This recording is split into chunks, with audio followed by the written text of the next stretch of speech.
Bienvenidos un día más a la Resma y como siempre es un lujo hoy contar con la presencia de una autora de La Coruña, de Bea Lema, ilustradora y autora de cómic, y hoy vamos a hablar de su último trabajo, que es El Cuerpo de Cristo.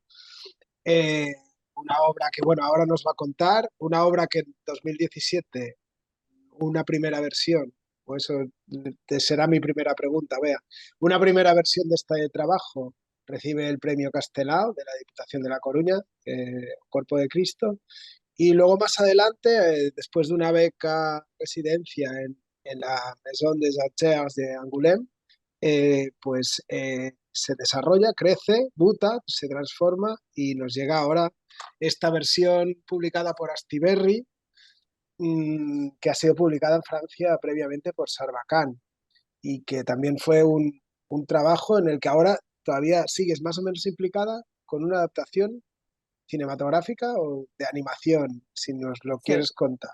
Ujú. pues a ver, nada, primero gracias por invitarme, que soy seguidora de la Resma, así que un placer. Y sí, el Cuerpo de Cristo sí que es verdad que su primera, bueno, tomó vida en 2017 con la publicación de O Corpo de Cristo, que ganó el premio Castelao aquí con la Diputación de A Coruña. Y era, bueno, muy diferente a lo que es ahora, eran 48 páginas, solamente con línea, lo había hecho totalmente en digital.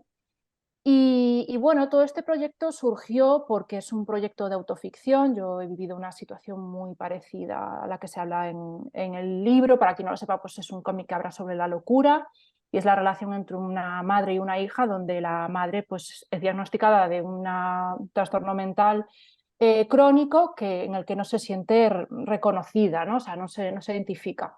Entonces busca un poco la solución en la religión.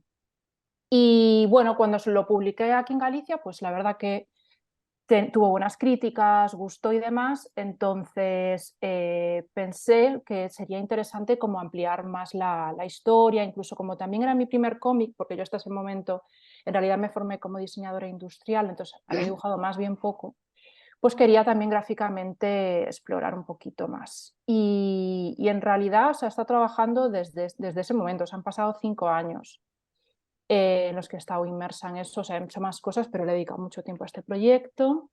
Y sí que es verdad que en 2022 pues, tuve la beca de Acción Cultural y la Maison des Auteurs para estar allí 6 meses. Esa experiencia pues, fue muy enriquecedora. Angoulême yo creo que es genial para cualquier autor de cómic porque un poco yo sentí como que te abraza, ¿no? Es muy acogedora para los artistas porque, bueno, está volcada en el cómic, está llena de escuelas, es un ambiente idóneo. Y poder estar allí 6 meses con una cuantía mensual cada mes, con tu apartamento, con tu estudio, es como que te dan todas las facilidades y en ese entorno, como encima es precioso. A mí yo lo disfruté muchísimo.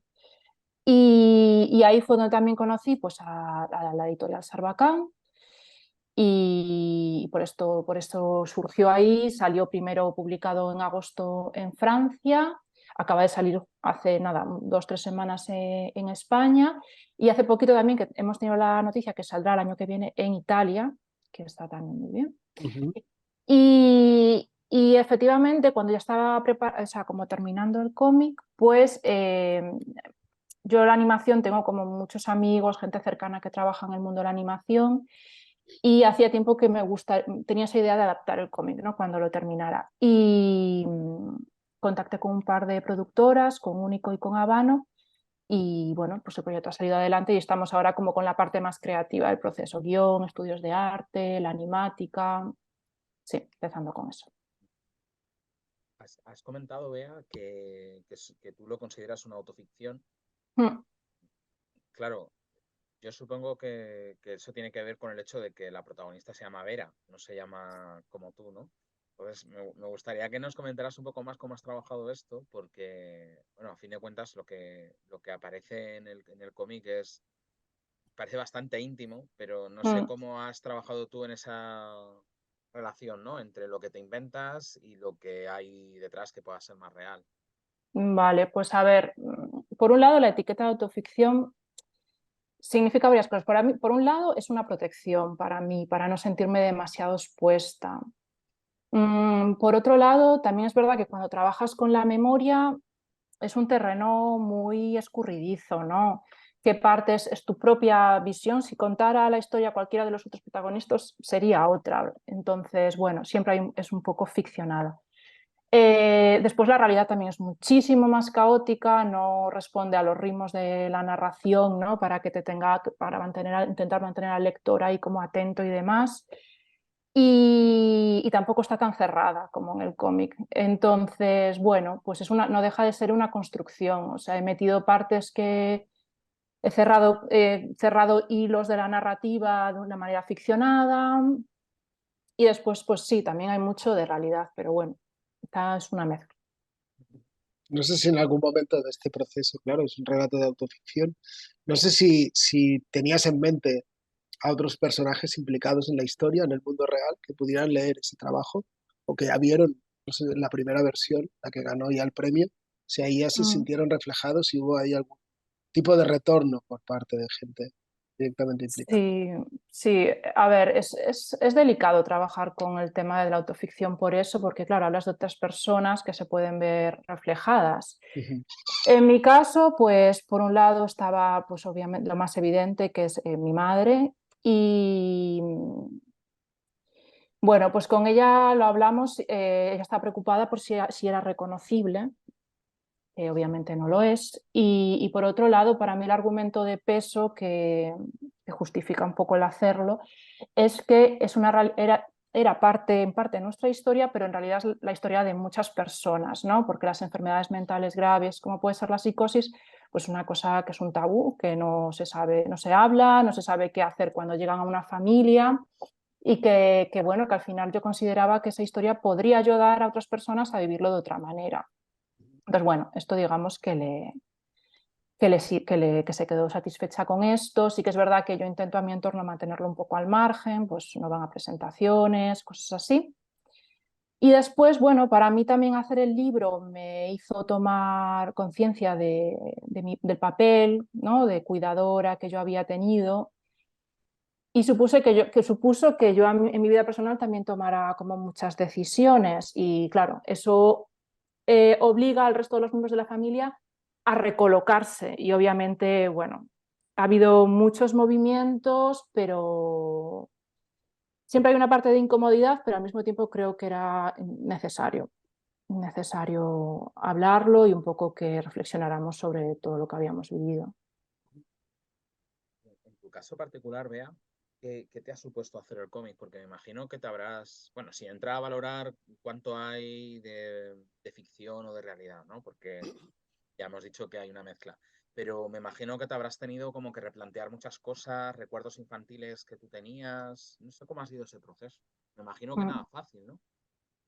Pues mira, surgió al principio como una especie de vómito, solamente porque, claro, aún encima es que no había hecho nada de cómic, nada, ni un fanzine, entonces yo no sabía narrar, no sabía hacer nada. Entonces simplemente era como yo lo iba soltando, hacía historias cortas, autoconclusivas, de una, de dos, de tres páginas y las acumulaba, de recuerdos, simplemente. Y cuando tuve un número considerable, pues ya simplemente con el jugar a ordenar todo eso, ya aparecía una narración.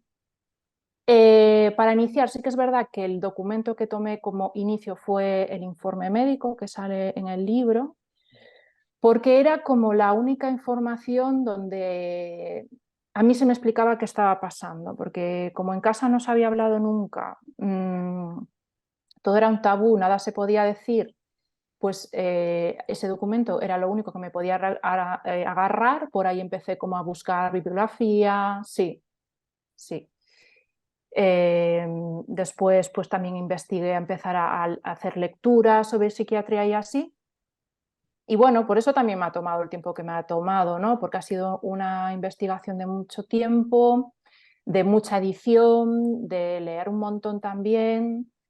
Otra parte importante ha sido que he llegado a lecturas más como ensayos sobre psiquiatría, otras maneras de ver las enfermedades mentales, tipo, pues no sé, grupos de escuchadores de voces, que son grupos donde personas que escuchan voces pues se reúnen y hablan sobre esas experiencias, leer sobre trauma o pues ensayo sobre antipsiquiatría, ¿no? Donde no se habla tanto de la etiqueta de pues, esquizofrénico, trastorno delirante, sino que se intenta indagar un poco más en el pasado de la persona y leer esa psicosis como un lenguaje simbólico de algo más, ¿no? Bueno, que es un poco el ejercicio que yo intento hacer en el libro. Entonces, bueno, pues a mí el libro este me ha expandido en un montón de direcciones, la verdad.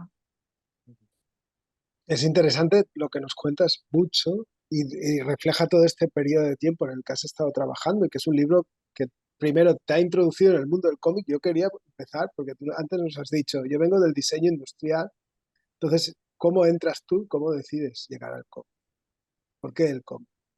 Pues a ver, yo fui la típica niña que estaba obsesionada con el dibujo, eso sí que pasó, pero bueno, en casa como que no estaba bien visto el tema de las artes porque suponía que no se podía uno ganar la vida con eso. Entonces hice diseño industrial, que era como una cosa entre medias, ¿no? Como que tiene una parte creativa, pero también tiene una parte técnica. Y trabajé 3 años en Sargadelos, que es una empresa de cerámica muy emblemática de aquí de Galicia. Pero se me acabó el contrato y entré ahí como en una crisis de a ver qué hacía.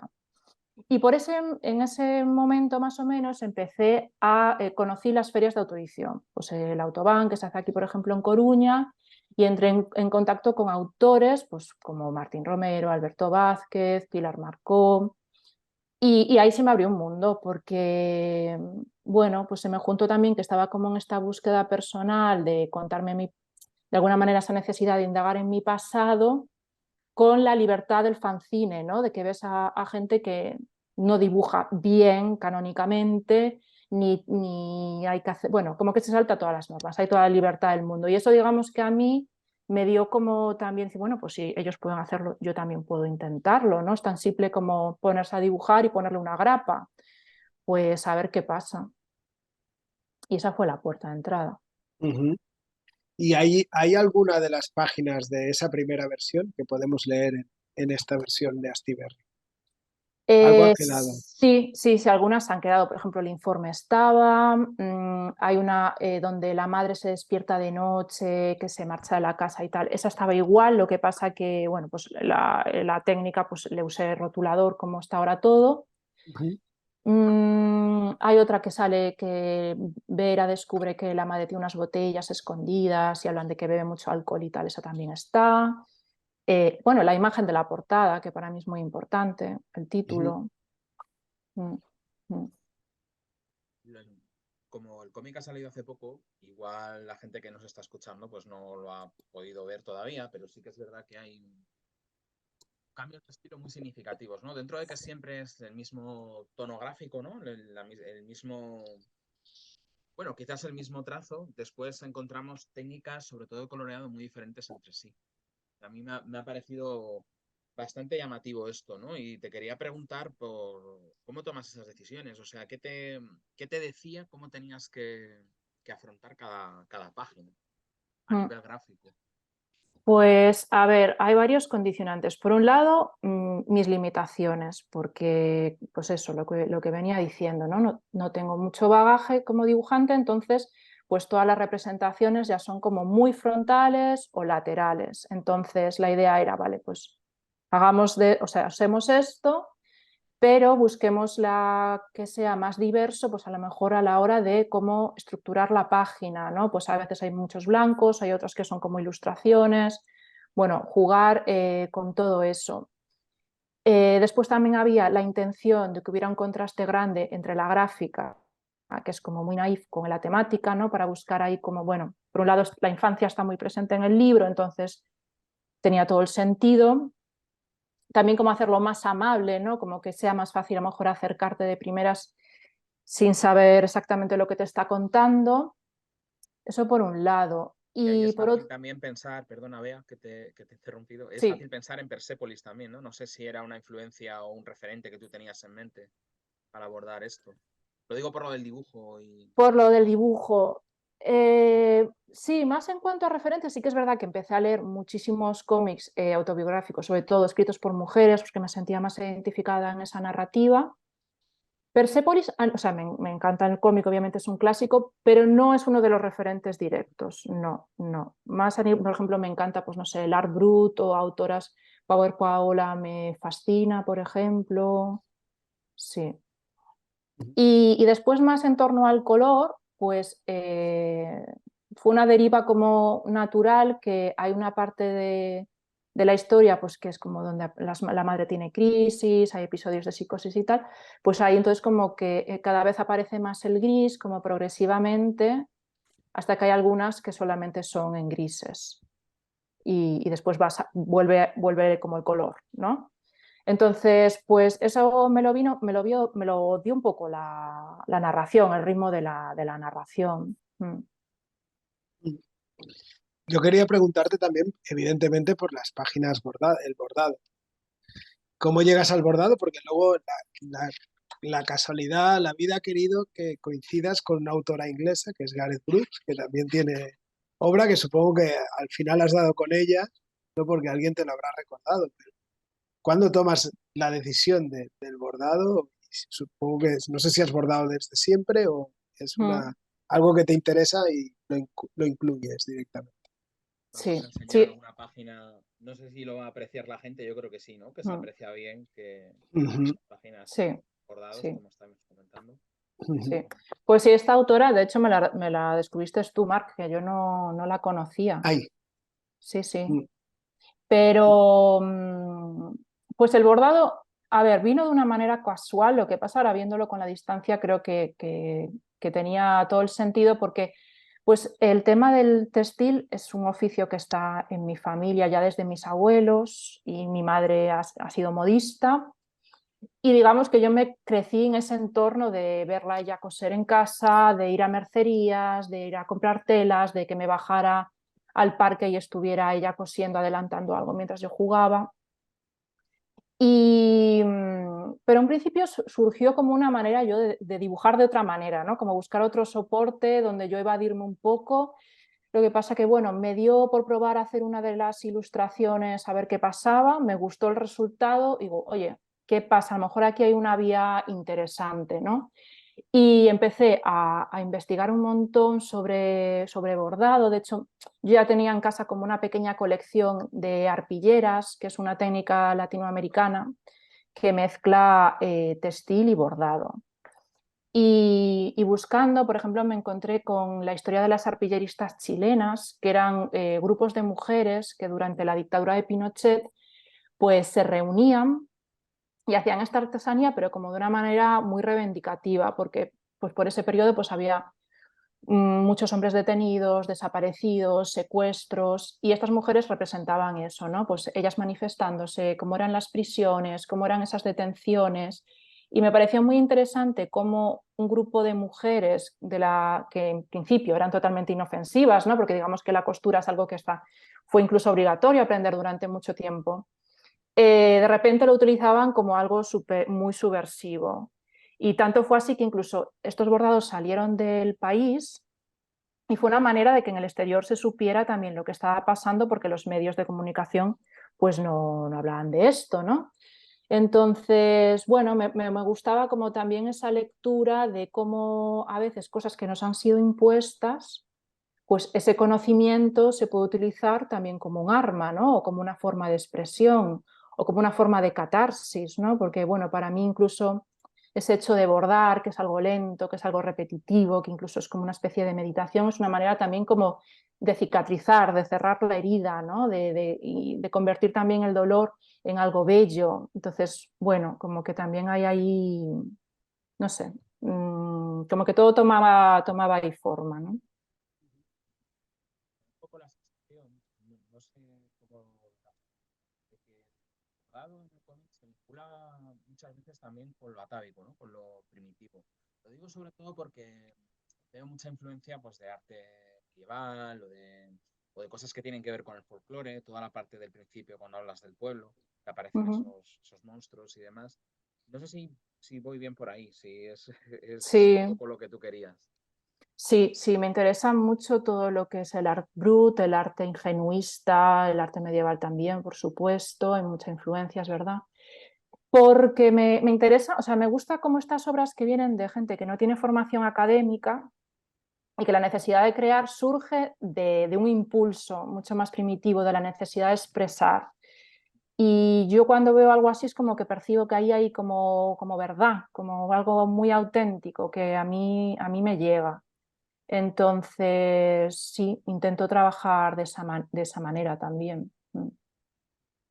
A veces es como que el estilo o la técnica puede acabar siendo una especie de barrera, ¿no? Entre esa verdad que el autor o la autora quiere comunicar y el lector. Yo creo que eso tiene que ver también con el hecho de que muchos cómics de autoficción o confesionales utilizan como el tuyo un estilo de dibujo más bien sencillo, ¿no? Como para no interponerse. Sí, a ver, que tampoco es que yo esté en contra del conocimiento. O sea, lo que pasa es que, no sé, como que no, el no tener ese conocimiento como que no lo quería vivir como una limitación, sino como, bueno, pues ver también qué referentes a los que yo me podía agarrar y usar, o incluso ver esa limitación como un estilo en sí mismo, ¿no? Y sí, sí que a veces pienso que cuando hay demasiada información o demasiado conocimiento puede ser un límite porque nos comparamos demasiado, entonces como que pierdes un poco más la conexión con esta parte más intuitiva e intentas encajar en el marco de, pues yo qué sé, X corriente o te comparas con otro autor. En tu caso, yo te quería preguntar, Bea, porque ¿no? Por lo que nos cuentas, o la idea que yo me hago, corrígeme si me equivoco, es que al mismo tiempo que has ido trabajando en esta obra, la que ha publicado Sarbacán, al mismo tiempo has ido leyendo o entrando en el mundo del cómic o conociendo autoras y autores y Sí. ha sido como, ¿no? Ha habido este proceso también de documentación, lo que nos contabas antes, ¿no? De documentarte en la antipsiquiatría, con los grupos de escuchadores de voces. Ha sido todo un proceso muy orgánico, que no sé si eso al mismo tiempo, a la hora de crear, ha permeado todo esto que te has empapado, ha permeado en la obra. Pero yo te quería preguntar si el método de trabajo que has seguido ha sido siendo el mismo que empezaste, ese de ir haciendo pequeñas secuencias de 2, 3 páginas y luego encontrarle, ¿no? Componer el rompecabezas. No sé, o si has creado ya una estructura y a partir de ahí lo has trabajado distinto. No sé cómo ha ido. Nada, sí, lo mismo porque sí, por lo que decía, a lo mejor ahora, por ejemplo, que estoy haciendo el corto, ha sido diferente porque hacer como la adaptación del guión, pues ahora, claro, me siento que después de todo esto tengo otras herramientas para sentarme a escribir. Pero yo sí pensaba en ese momento, en 2018, después de salir O Corpo de Cristo, en sentarme a escribir un guión, me hubiera quedado, o sea, lo intenté, me quedaba totalmente paralizada, era imposible. Entonces mi máxima era siempre avanza, avanza, da igual, da igual. O sea, en el proceso ha habido muchísimos descartes, muchísimos, pero era la única manera que yo tenía de seguir dando pasos y iba siempre jugando pues, sí, a recomponer todas esas páginas que yo ponía como sueltas y a editar todo eso, ¿no? Y de repente era como, vale, estás contando aquí esto, pero entre esta y la siguiente historia aquí falta información, entonces pues metía páginas para cubrir ese hueco, ¿no? Y entonces a raíz de eso, pues también hay otras como que hay que cerrarlas de otra manera. Sí, es mucho trabajo como de composición, de edición, es como una especie de puzzle y ha tenido muchas versiones hasta llegar a la actual. Sí, Yo por ejemplo, una de las cosas que incorporé casi al final fue como el inicio, que tiene como esa voz de la narradora de Vera. Eso no estaba. Yo al principio era como que me resistía a usar ese recurso, pero no se entendía, claro, y tampoco, ya el cómic estaba muy construido como para yo narrarlo todo de una manera muy que pasaran más acciones. Entonces, bueno, pues al final metí esa voz y ya todo como que ya cogía otro sentido.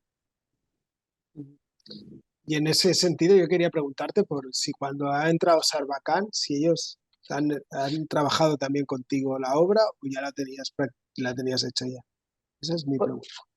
Pues estaba casi acabada, entonces ellos se leyeron como un borrador ya muy cercano al final y sí que me pusieron como algunas anotaciones del tipo, esta historia aquí no se entiende por qué pasa esto, como algunos comentarios puntuales, no fueron demasiados, Pero en ese punto a mí me ayudó mucho, porque fue una mirada externa que yo ya estaba en un momento cerca del final, pero como ya cansada, que ya estás un poco borracha, y como que me señalaran justo los puntos desde fuera y tal, me ayudó, sí.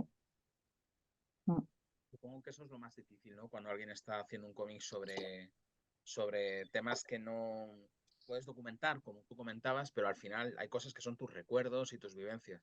Entonces, supongo que eso es difícil, ¿no? Que hacer algo, valorar si la gente lo va a entender como tú lo estás entendiendo, porque a fin de cuentas es algo que sale de ti, ¿no? Claro, sí, yo me pasaba justo eso, que yo daba cosas por hechas, como, es como, no, pero ¿por qué reacciona de esta manera? No, antes de que lo leyera la editorial, yo tenía como 2 personas de confianza que se lo daba a leer y pasaba esto, ¿no? Es como, ostras, bueno, yo te conozco, yo sé que me lo has dicho esto, pero es que en el libro no se entiende. Entonces, claro, eso pues lo he tenido que trabajar, claro. A mí hoy hay una cosa que me gusta mucho del libro. Bueno, hay muchas cosas que me gustan mucho del libro, pero una de las muchas lecturas que yo creo que tiene, creo que es un libro rico en lecturas, es que de alguna manera lo que estás describiendo es también como el paso del pensamiento mágico y de la superstición y de la creencia, la explicación religiosa, la explicación mitológica casi a un fenómeno, a un mundo de pensamiento científico, ¿no? Donde las cosas se explican a través de diagnósticos y se tratan no mediante curanderos, sino con medicación, ¿no? Que luego las cosas no son tan así, ¿no? Porque no son dos esferas totalmente separadas, pero sí que me ha resultado interesante esa lectura del libro. No sé si es algo que me he montado yo en la cabeza o tú lo estabas haciendo de una manera más o menos consciente de esto. Yo quería dar como los diferentes puntos de vista, o sea, y como también poner, como valorar como lo bueno y lo malo de cada uno. Porque, por ejemplo, un poco el motivo del título, ¿no? Y esa imagen de portada, pues intenta ser como un poco, pues como la religión, que tiene al final una respuesta absolutamente para todo, pues al final en psiquiatría la medicación equivale a esa respuesta para todo, ¿no? Y muchas veces no se escucha lo que le pasa a la persona, ni se intenta, no se hace una terapia, ni se intenta entender el simbolismo que puede ver ahí. Te dan la medicación y ya está, venga usted dentro de 6 meses, ¿no?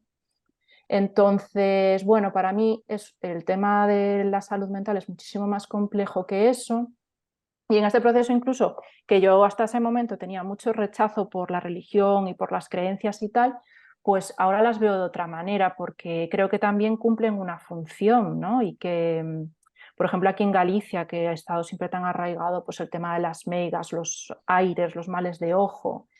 Y, por ejemplo, hay una romería que es, bueno, esa es como la que hay por excelencia, pero ha habido muchísimas, que es la de Ocorpiño, en la Lim, que ahí históricamente la gente iba a sacarse pues, posesiones, demonios, básicamente se hacían exorcismos. Y, y llegué a un ensayo sobre psiquiatría, que lo habían hecho psiquiatras, que hablaban de la necesidad de tener con el paciente un diálogo y respetar estas creencias, porque mientras no hubo psiquiatras, pues la gente donde podía ir a expresar esa locura y salir a lo mejor de sus casas, que le estaban poco menos que encerrados, pues eran estos sitios, ¿no? Y allí era el lugar pues, donde tenía cabida su realidad y donde no podían sentirse no juzgados. Entonces, bueno, pues como entender que, vale, quizás esa no es la manera de encaminarlo, pero es parte de la historia y respetarlo y como crecer desde ahí. Y si a ti te llega alguien a la consulta y te cuenta esto, es que lo tienes que escuchar y lo tienes que respetar y ponerte un poco en su contexto cultural. Y por otro lado, las creencias también son una cosa muy mala de cambiar y la persona cuando cree en algo hay que mirar como la manera de hacer una lectura constructiva porque pues probablemente no cambie, es que no va a cambiar. Y para eso también hay un libro que se llama Más allá de las creencias, que habla de justamente de eso, de cómo convivir y qué lectura hacemos y cómo relacionarse de ella con ellas de una manera sana. Y a mí eso es como que me expandió mi universo de comprensión. Y al mismo tiempo tampoco estoy en contra de la psiquiatría, ni de la medicación, ni de nada. Simplemente es como que son una amalgama de cosas y ni unos son tan malos ni los otros son tan buenos y bueno, que es mucho más complejo y mucho más amplio que decir medicación sí, medicación no, o este tipo de cosas.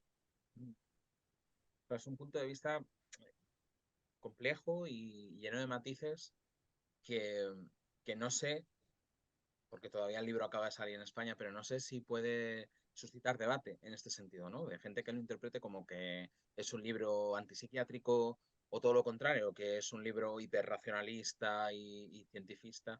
Pero bueno, como ya salió en Francia, no sé si estás escuchando opiniones en ese sentido o si te llega a ti gente que ha leído el libro y hace estas valoraciones.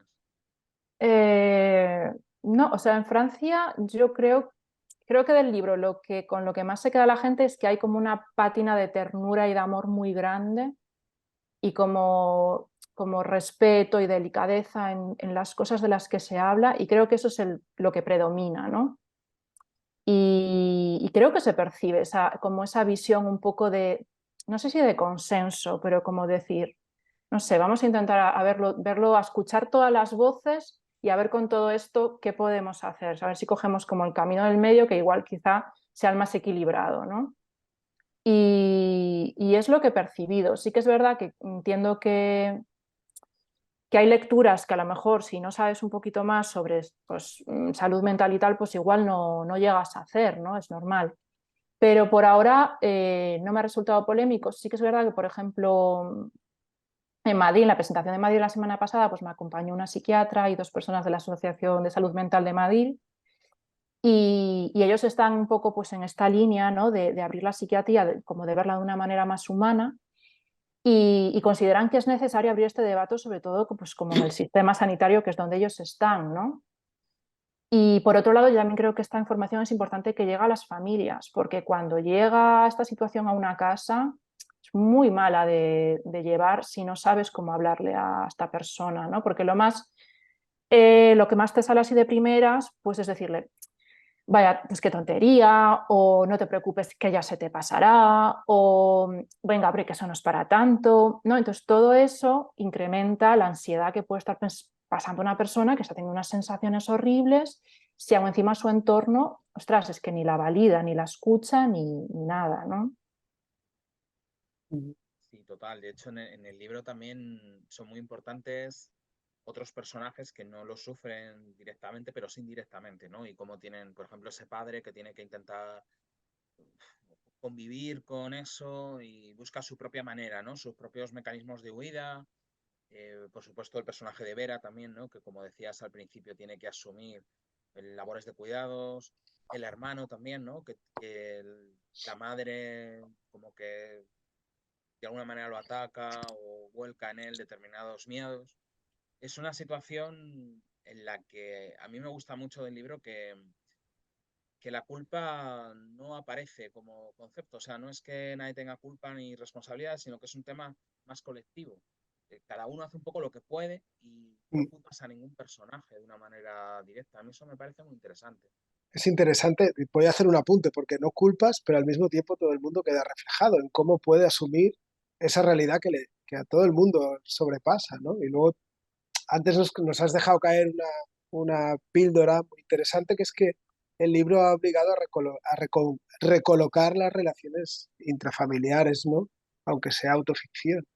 Y eso es muy interesante. No sé si te has resultado complejo eh, trabajar con este material altamente sensible, sea una ficción. Sí, claro, o sea, sí, yo sabía que tenía ahí como una bomba entre las manos, pero es que lo había que contarlo. O sea, y a veces, claro, cuando tú cuestionas una estructura, que además es una estructura social, ¿no? Porque el tema de los cuidados está asociado a las mujeres, y yo tampoco creo que sea casual que en esa familia del libro sea la niña la que al final lo asume, ¿no? De hecho, es una cosa que sí que me encuentro con muchas lectoras que me dicen que eso ha sido su historia, que han vivido cosas parecidas y demás. Entonces, claro, cuando tú tomas conciencia de ese papel, que fue lo que me pasó a mí en el proceso, porque hasta ese momento es que, claro, tú eres una niña, creces en esa casa, pues las cosas son así, ya está, no tienes con qué compararlo, pero cuando ya te haces mayor y te das cuenta, dices, ostras, pero es que, ¿por qué? ¿Por qué tengo que estar yo sola? Vale, entiendo que que esta situación puede sobrepasar, pero igual nos tenemos que replantear cómo la afrontamos a partir de ahora, porque es que yo también me canso. Ujú. Y, y claro, las reacciones pueden ser muy diversas, porque, bueno, yo me he encontrado también con que te digan incluso que pues es lo que te toca, es lo normal, o sea, yo me he sentido muy cuestionada, pero bueno, ojalá el libro ayude para abrir este debate en muchas familias más. Sí, de hecho, bueno, se ve muy bien, ¿no? Al final del libro, cuando Vera ni siquiera se puede ir unos días, porque tiene que ocuparse diariamente de que su madre toque la medicación, aunque ni siquiera vive ya con ella, ¿no? Que vive Mm, con el mm, padre que no se le hace responsable de eso. Son mm. situaciones que yo creo que son muy comunes, incluso, bueno, no solo en cuestiones de salud mental, sino en general, ¿no? En tema de cuidados y de salud en general, como las mujeres muchas veces son las que tienen que tomar esa responsabilidad por inercia social o por, no sé si culturalmente hay una falta de responsabilidad, ¿no? Que muchas veces es hasta inconsciente por parte de los hombres.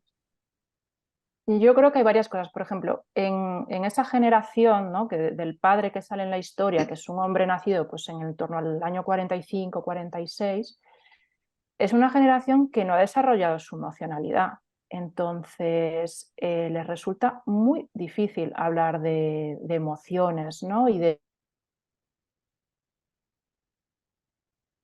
desarrollada. Entonces se quedan con esta cosa de que, por lo menos en el libro, intenté que se reflejara que al padre le cuesta mucho tener como esta visión más amplia y de escucharla, sino que todo el rato intenta hacerla cambiar de opinión, ¿no? Entonces ahí chocan frontalmente porque Adela se revela ante esa imposición del sistema, tanto médico como por parte del marido, de hacerla encajar. Es como, no, no. Entonces ahí surge un poco el conflicto y sí, creo que por una parte es esa imposibilidad de empatizar emocionalmente, que hay una dificultad, y por otro lado que, oye, también es una posición cómoda, ¿no? Es como, bueno, yo no sé, pero se supone que las mujeres es que sois más sensibles, es que tú ya lo haces tan bien, que para qué me voy a meter yo, y ya está, y ahí está todo el conflicto. Ujú. En cambio, el hermano, que es más joven, ya es otra generación, teóricamente, con una educación emocional, con cierta sensibilidad, pues tampoco puede Mm. asumir, ¿no? El peso queda muy bien reflejado. A mí hay dos obras que me han venido mucho a la mente cuando leía tu trabajo, que era el de Emily Gleason, el Ted un bicho raro, ¿no? El Ted Troll Ujú, de Coco, y luego los dos libros de Lisa Mandel, los de psiquiátrico. No sé ujú. si son obras que tú te has leído. No, de hecho, de Emily Gleason hay páginas que por el cómo compones o cómo reflejas el movimiento me recuerdan mucho al Sí, libro de Emily Gleason. No sé si, sí, ¿no? los he leído los dos, sí, sí. Sí, sí No que sé es si. verdad que con Emily sí que hay cierto paralelismo en la manera de representar, ¿no? Que ella también usa mucho la línea, esta cosa así como frontal y tal, pero no han sido trabajos que tuviera como presentes, la verdad. No. Por ejemplo, incluso me han condicionado más como obras, como novelas. Por ejemplo, me encanta Nada se opone a la noche del fin de Vigan, que ella también habla, pues también es como una autoficción y habla del caso de su madre, que también parece bueno, un trastorno mental. Y también tiene como un diario dentro del libro donde ella habla de todas las emociones que le va provocando el hablar de la familia y qué piensan unos y qué piensan otros. Ahí también me vi como muy reflejada. O sí, también me gusta mucho, por ejemplo, Annie Ernaux, ¿no? Esta manera que tiene como de escribir, como una escritura muy directa, como de diario, ese tipo de relatos así de autoficción escrito por mujeres, pues claro, descubrí ahí como una manera de narrar que no hasta ese momento no conocía y me fascinó. Yo quería preguntarte también por si la promoción en Francia, aparte, primero felicitarte por la doble nominación en Angoulême, primero en la Gracias. selección oficial y luego estar Enhorabuena. sí, Gracias. en otra categoría. Y luego por cómo lo plantean ahí la presentación. Si has hecho presentaciones en Francia, si lo plantean desde el punto de vista médico, ¿no? Aquí nos has Ujú. dicho que en Madrid ¿Viste la presentación con una psiquiatra? ¿O se plantea Sí. como una obra más de bande dessinée? A ver, ya. Yo es que en Francia tengo una limitación, que es que no hablo francés, Ah, entonces ha condicionado mucho todo. Yo en Francia lo que he hecho, básicamente he estado firmando, o bien he estado en varios festivales firmando y en varias librerías. Sí que es verdad que tuve en el Festival de Basilac como un coloquio con otro autor y ahí hablamos un poco, pero era más enfocado como en la experimentación, que los dos usábamos como medios diversos que mezclábamos con el cómic. Pero claro, con el tema del idioma sí que me he visto como más limitada. Sí. Después sí que ha tenido como muy buenas reseñas en medios especializados o medios de literatura y así. Y no se posicionan mucho, la verdad, en torno al tema de la psiquiatría. O sea, hablan más como de una historia de amor muy férrea, que es entre la madre y la hija, con todas sus contradicciones, sus luces y sus sombras, atravesada por la enfermedad mental. Pero sí, creo que esa es la lectura más repetida. ¿Y a qué crees que se puede deber eso? De alguna manera, no sé, quizás el dibujo es lo que hace centrar la atención en eso, el hecho de que no sea un ensayo, ¿no? Parece como que es una cosa más confesional, pero a mí me parece muy evidente que esos temas están ahí también y que era tu intención tratarlos. Sí, sí, o sea, a ver, que creo que se percibe también, pero sí, por ahora esa ha sido la lectura. O sea, en España también es verdad que ahora, claro, lo podré vivir de otra manera, porque pues eso, en Coruña hice una presentación, lo hice con una terapeuta, en Madrid pues con este psicólogo, con esta psiquiatra y con la asociación, pero también a mí porque me apetece, o sea, fue una cosa que quería hacer así yo, ¿no? Como abrir esa vía. Me parece interesante porque, bueno, con personas como especializadas, pues creo que se puede hacer otro tipo de lectura, ¿no? Sí. Igual que, por ejemplo, también hay gente que se acerca solo por el bordado, ¿no? Y no tanto por la temática. Entonces, a mí eso me parece interesante porque el libro puede tener como diferentes vidas o entrar dentro de círculos muy diversos. Y otra cosa que también estoy percibiendo que le gusta a gente muy diferente. O sea, me puede venir una señora de 70 años porque le gusta, porque ella borda, y con su hija, que las dos tienen la misma afición, pero a lo mejor me viene un señor pues que le llama la atención la mezcla. Eh, o gente que no lee cómic, pero a lo mejor por la temática sí que se acerca y pues le resulta fácil leerlo y una manera de aproximarse al tema como más amable que si se coge un ensayo.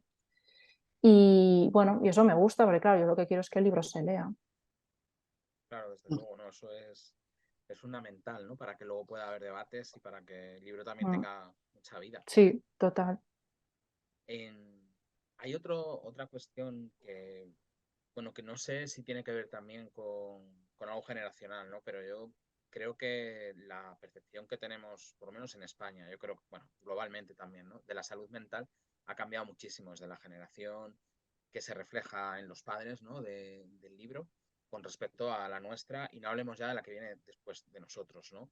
Parece como que se ha visibilizado mucho todo lo que tiene que ver con salud mental, la importancia de cuidarla, de visibilizarla, pero al mismo tiempo también, no sé si esto es una impresión mía, a ver qué pensáis. Tengo a veces la sensación como de que se romantiza un poquito, como que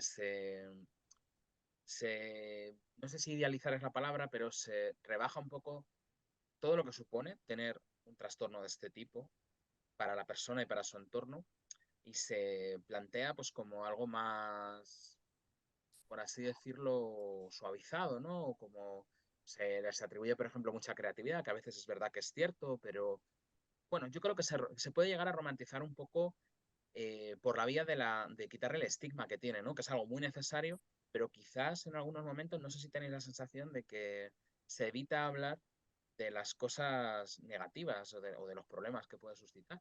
No sé cómo lo veis. Pues, a ver, creo que sí que se han dado muchos pasos en torno al tema de la salud mental, sobre todo porque hoy en día tenemos un vocabulario o compartimos que vamos a terapia con cierta naturalidad y no pasa nada, está aceptado, o hablamos mucho de ansiedad, de estrés, de depresión. Pero sí que creo que el tema ya psicosis, o sea, enfermedades ya más en torno a la psicosis, a los delirios y trastornos de ese tipo, eso para mí sigue siendo un tabú. Eso no, eso todavía no. Y bueno, entonces, en cuanto a la sociedad, no se ha evolucionado porque todavía la rodea un silencio y una vergüenza y está asociada a un montón de cosas súper negativas, ¿no? Desde pues, personas que son peligrosas o que pueden ser incluso violentas, ¿no? Y después, pues más el entorno médico, tal y como está planteado en la sanidad pública, pues deja mucho que desear, porque básicamente ellos creo que tienen entre 7 y 10 minutos para cada paciente, con lo cual en ese tiempo pues te dan la medicación, no se hace terapia, como mucho vas una vez al mes, si ya estás un poquito mejor, pues ya son 6. Y claro, es que no es la manera, no es la manera. O sea, se necesitaría pues un trabajo más terapéutico, más frecuencia, más tiempo y a nivel social pues empezar poco a poco a hablar. A ver, sí que creo que estamos en ese camino, ¿no? Pues ha empezado por pues, temas más que también afectan igual a más número de personas, pero bueno, queda mucho por hacer. Comentabas, ¿no? Que prácticamente no hay servicio, no hay psicología en la sanidad pública, ¿no? Hay psiquiatría, si necesitas una terapia o más en esa línea, más que medicación, pues prácticamente te ves abocado a buscarte la vida, ¿no? Y pagarlo, Claro, pagarlo todo. Entonces, eso también genera un sesgo económico, ¿no? No todo el mundo que lo necesita se lo puede permitir. totalmente, sí. Eso es lo que viene pasando.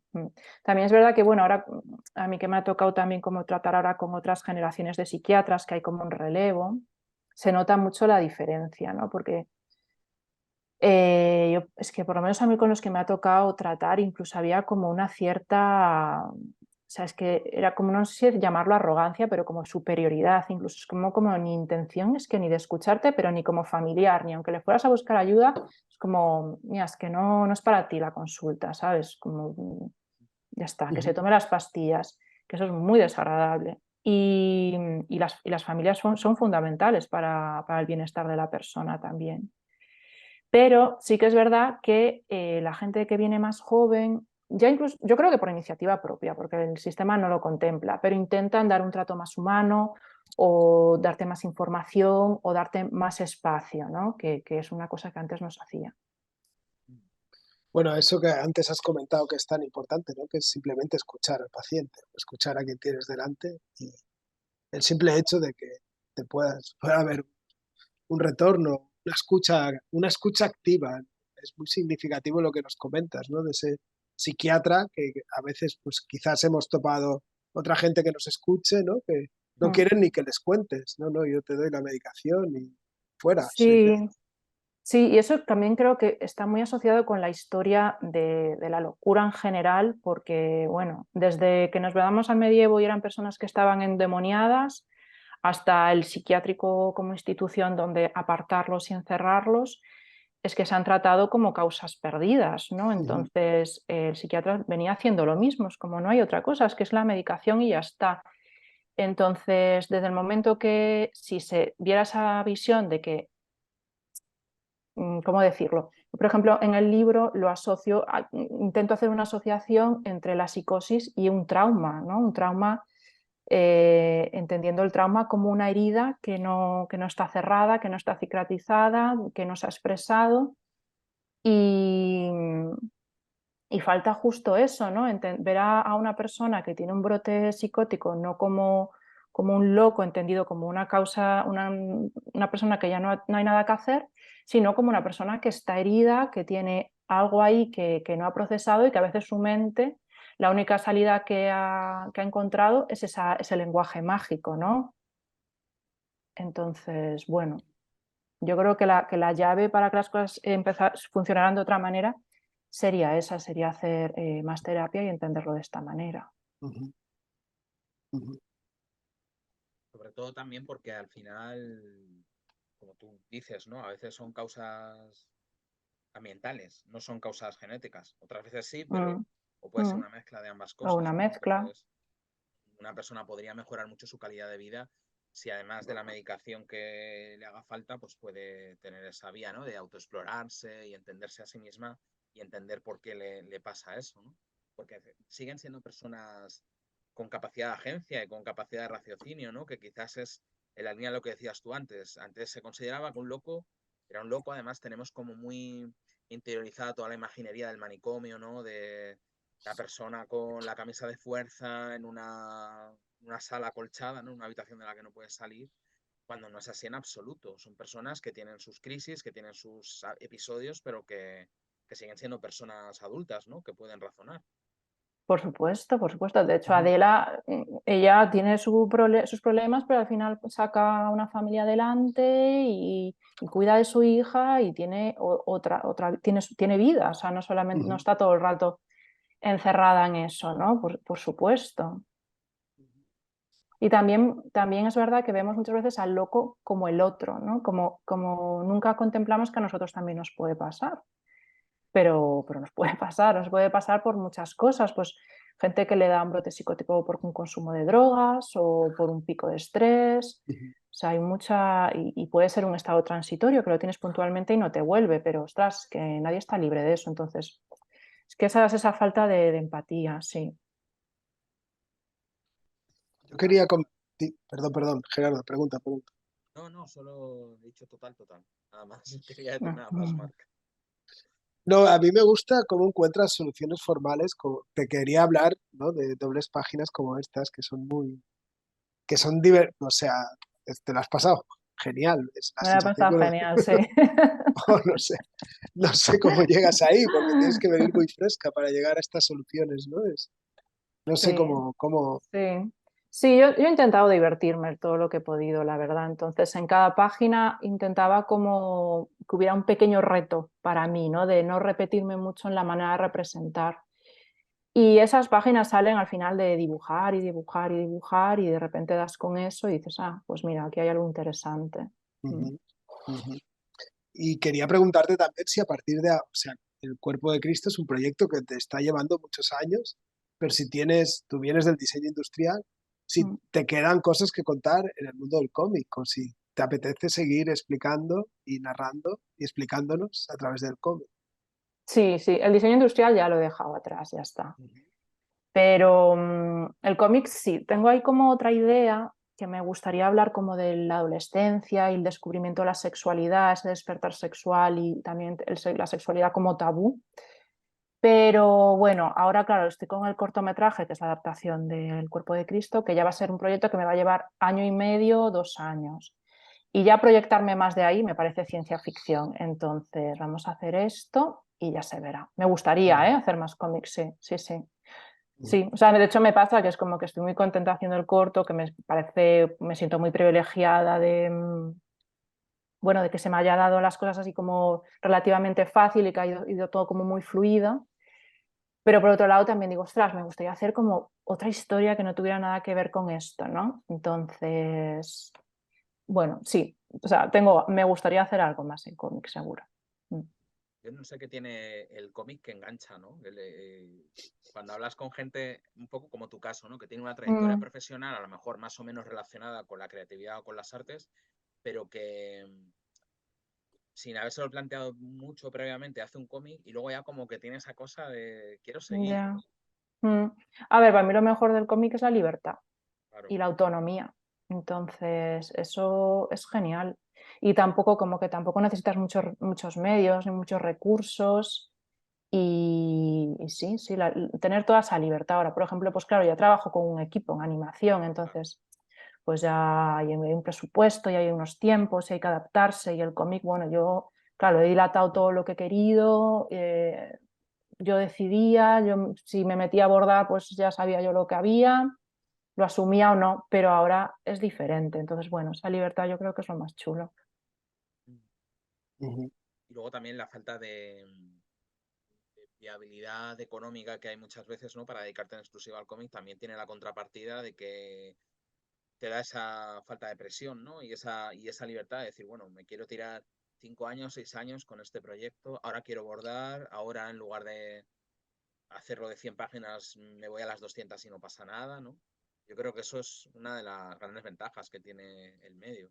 Sí, que a ver, que después también, o sea, quiero decir, para poder disponer de esos 5 años hay que, Claro, quiero decir, tienes que también buscar la manera a nivel económico de sostenerte, ¿no? Tampoco es que sea tan sencillo. Pero sí que es verdad que no sé, pues eso, pues si quieres hacer una película de animación, un cortometraje, tú solo, bueno, hay quien lo hace, pero es una auténtica locura. Sí, o cuando hacía diseño industrial, pues al final había una producción, había todo un sistema después de ventas. Bueno, era como muchísimo más complejo que sentarse a dibujar o a bordar, sí. Hay un paso interesante en tu caso, Bea, a ver si funciona, que es que has entrado con Sarbacán, has entrado en el complejo mundo editorial francés y eso quizás puede facilitar, no sé hasta qué punto, una segunda obra, un segundo Mm, proyecto, mm. ¿no? Con un dinero, en principio, que no es el que se mueve aquí en España. No Sí, sé si... claro. Claro. Sí. Yo ahí o sea, siento que ha sido un privilegio también, claro, porque aparte Sarbacán ya es una editorial también como que forma parte de un grupo editorial grande, entonces, bueno, pues tienen recursos, hay un equipo interesante de gente y sí que es verdad que yo ahora ya tengo como esta obra publicada en Francia, pues ya podría optar a las ayudas del Centro Nacional del Libro, Ujú. que ahí, claro, se trabaja en otras condiciones que no tienen nada que ver con España, es que es una realidad también muy particular, ¿no? La de Francia no se puede ni comparar, sí. Ujú. otro tema que, cambiando mucho, ¿no? De términos. Deduzco que haces todo a mano en el dibujo, también el coloreado y demás, o hay algún tipo de manipulación digital. Lo digo porque, claro, si trabajaras con tableta gráfica, pasar de eso al bordado sí que es un salto grande, pero si al final todo lo trabajas con las manos, como que parece que hay una coherencia, ¿no? O no es tan grande el salto de estar dibujando a ponerte a bordar. Sí, sí, el cómic sí que está todo dibujado en papel. A veces lo que hacía era como un poco de collage, como dibujar cosas sueltas y después las sobreponía. Entonces ahí sí que había un montaje en Photoshop después de la página final. Pero después está hecho todo a mano. A mí me gusta mucho como esta parte del error, de la mancha, como de lo imperfecto, que creo que también cuenta mucho. Y sí que es verdad que yo creo que cualquier dibujante tiene una habilidad ya en las manos importante, que de hecho hay muchísima gente que después hace también cerámica o otro tipo, que trabaja con las manos de otra manera y que lo hacemos como que saltamos de un medio a otro con bastante naturalidad. Y sí, para mí no, o sea, no fue muy complejo, pero bueno, también te digo que quizás también sea porque esta cosa de que mi madre ya siempre cosió y yo crecí jugando con telas y con agujas y haciéndole vestidos a las muñecas y cosas así, entonces fue como muy orgánico, sí. ¿Te ves convirtiendo esto en una especie de marca de estilo tuya? Quiero decir, ¿utilizarás el bordado de manera recurrente en tus obras o ha sido una cosa que te pedía esta y que no tiene por qué suceder en el futuro? Sí, ahora lo estoy explorando más a fondo porque creo que ahí, bueno, se me ha abierto como una vía, también veo que llama la atención, ¿no? Entonces, sí, lo quiero explorar más. Mm. Ujú. Qué bien. Hombre, el bordado animado puede ser muy interesante, ¿no? Sí. Estoy viendo la manera como hacerlo viable. Es mucho trabajo, creo, eso. No sé. Bueno, no sé Es trabajo. cuánto te puede llevar a hacer una página. Bueno, hay de muchos estilos, entonces me Mm, imagino que todo no lleva al mm. mismo tiempo, pero aproximadamente es mucho más lento que dibujar, por ejemplo. Pues depende. A ver, es que también tengo que decir que no están todas 100% hechas a mano. Las de blanco y negro están con máquina. Ujú. Ah, claro. Y las que están con color es un mix. Hay partes a mano y partes con máquina. Estas están, Entonces, sí, Sí. por eso están sí. unidos los personajes, porque hay que. Bueno, no ¿Cómo? sé, que están unidos los personajes aquí, eso es por eso, porque Claro, es con la ese es máquina, ¿no? Que tienes el que tirar. rastro que deja la máquina. Sí, entonces como deja hilos cruzados y yo algunos los corto y otros los dejo. Entonces, los tiempos. A mí esto de los tiempos me cuesta mucho decirlo porque hay cosas que las hago rápido y otras que me paso varios días. Pero ya ahora que voy como teniendo una especie de metodología, tampoco me lleva muchísimo más que ponerme a dibujar, porque al final ponerte a dibujar también lleva un tiempo, que es que no, incluso en digital, que te pones ahí a hacer zoom y pues estar ahí la cosa se puede alargar más de la cuenta. Entonces, no sé, es que para mí es importante disfrutar también mucho del proceso y pasármelo bien mientras lo estoy haciendo. Entonces, ahora como que la curiosidad me ha llevado ahí y por ahí voy. Sí. Qué bien. ¿No podemos enseñar alguna página más así de este estilo para que lo vea la gente, ¿no? Sí, Está hecha de una manera el muy final. diferente también. Ujú, Mm. Esta técnica sí que tiene como cosas cosidas, ¿verdad? Como si Sí, fueran claro. parches sí. o algo así. Sí. Sí, eso ha sido justamente porque hay algunas viñetas que están hechas en la máquina y otras las he hecho a mano, entonces las he ido como solapando. Ujú. ¿Cómo estás? ¿Te queda mucha gira de presentación por España, Bea? ¿Cómo? Pues ahora he acabado justamente la semana pasada la gira francesa y en Ujú, España en enero estaré en Barcelona, en Finestres. ujú, muy ¿Y bien. qué más? ¿Qué más? ¿Qué más? Ah, iré también a Santiago de Compostela.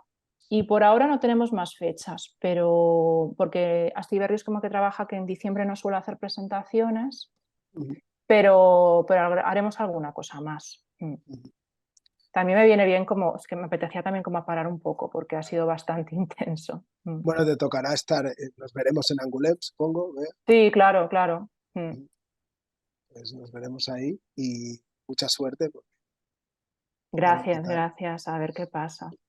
A ver, hay Vamos a más, ver. había otra autora, ¿no? Es que yo estoy Sí, últimamente sí, muy a de redes. Creo que había otra está autora Lola española. Lorente, Sí, que sí, también estuvo trabajando Maganta en la Maison des Arts.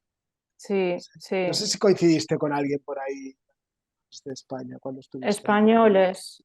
Bueno, estaba Jenny Rigol, pero Jenny ya se Ah, había ido Genís. de... Bueno, Mm, porque se quedó a vivir allí, entonces seguía por allí.